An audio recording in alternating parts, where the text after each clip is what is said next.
Capítulo 1. Elágica. Neste artigo, discutiremos como vírus, bactérias, fungos e parasitas afetam a saúde humana e o que podemos fazer para nos proteger deles. Todo este projeto foi realmente inspirado por uma ligação telefônica que recebi da minha esposa quando ela estava visitando seus pais a milhares de quilômetros. Ela me disse que nosso filho mais velho de repente havia adoecido e estava com febre alta, dor de garganta e glândulas inchadas. Ela ainda perguntou se havia alguma coisa que pudesse obter nas lojas de produtos e alimentos naturais, já que não gostamos de dar antibióticos à nossa família, exceto como último recurso. Eu disse que, por minha experiência, em se tratando de lojas de produtos ou alimentos naturais, não havia nada que realmente funcionasse bem para aniquilar vírus ou bactérias. Havia uma grande quantidade de produtos que aumentam a força da resposta imune à infecção, mas nada que atacasse diretamente as infecções. Digo, nada que atacasse especificamente as infecções. Bem, então por que não começar com algo que aumente a força de seu sistema imunológico? Ela me perguntou. Nosso filho tinha um bom sistema imunológico, e deste modo era garantido que a presença de qualquer infecção iria certamente estimular uma resposta imune muito mais poderosa.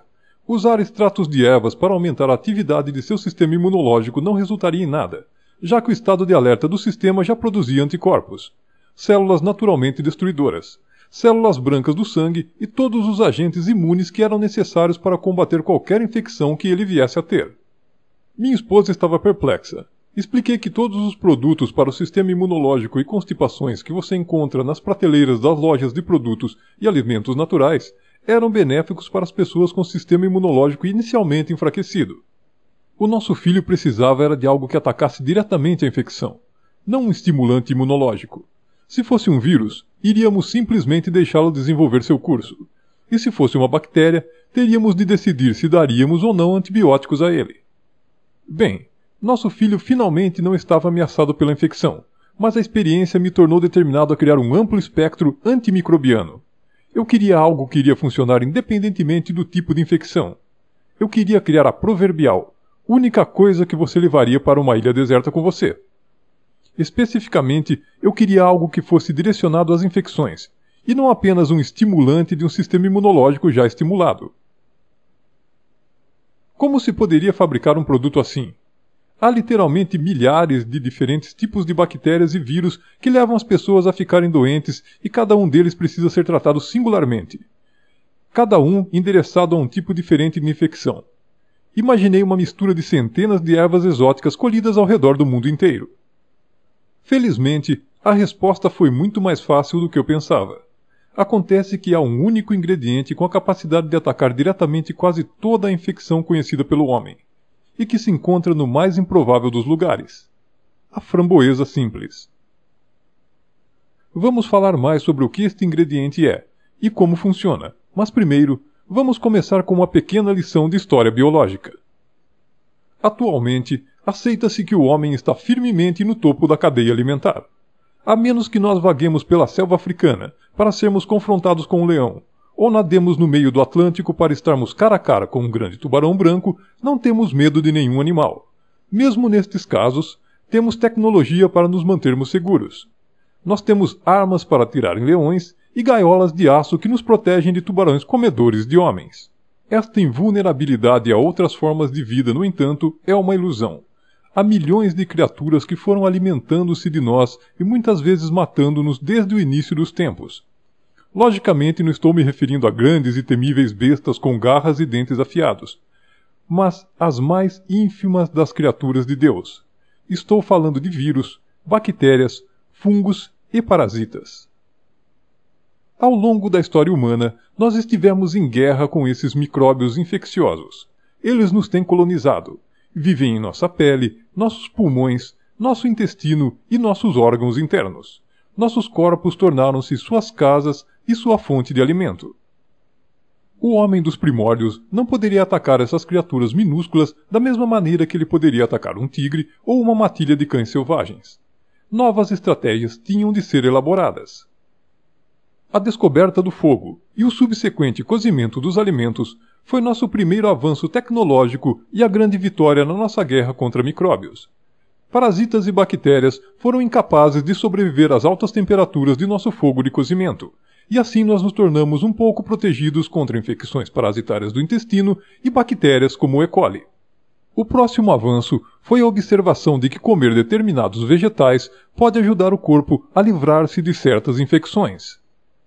Este corpo de conhecimento foi o primeiro que aprendemos, observando quais plantas os animais doentes iriam comer para recuperar a sua própria saúde, e assim, isso passou a representar as verdadeiras origens da medicina moderna. O próximo avanço foi a domesticação dos gatos. Os gatos nos ajudaram a caçar ratos e camundongos que foram atraídos pela comida e o lixo dos nossos assentamentos. Nas comunidades onde os gatos eram desconhecidos, a população de ratos e camundongos cresceu, e não foi possível erradicá-los. Os ratos e camundongos não eram o problema.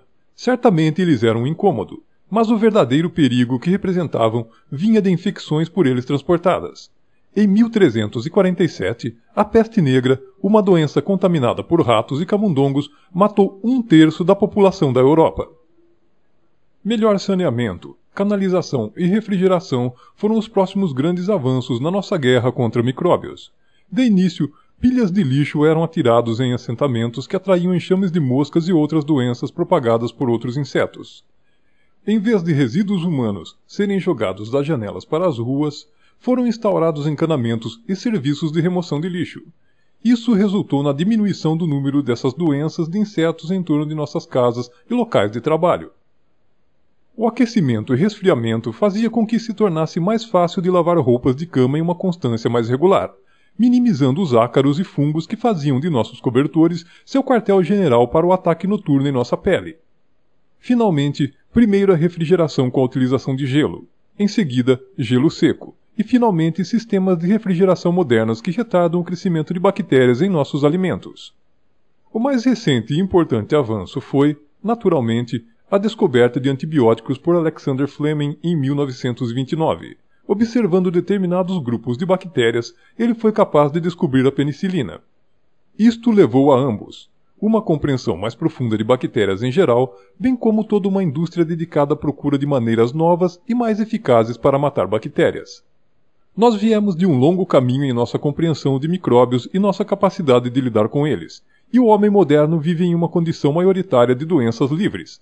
Ainda assim, a questão permanece. Podemos fazer melhor?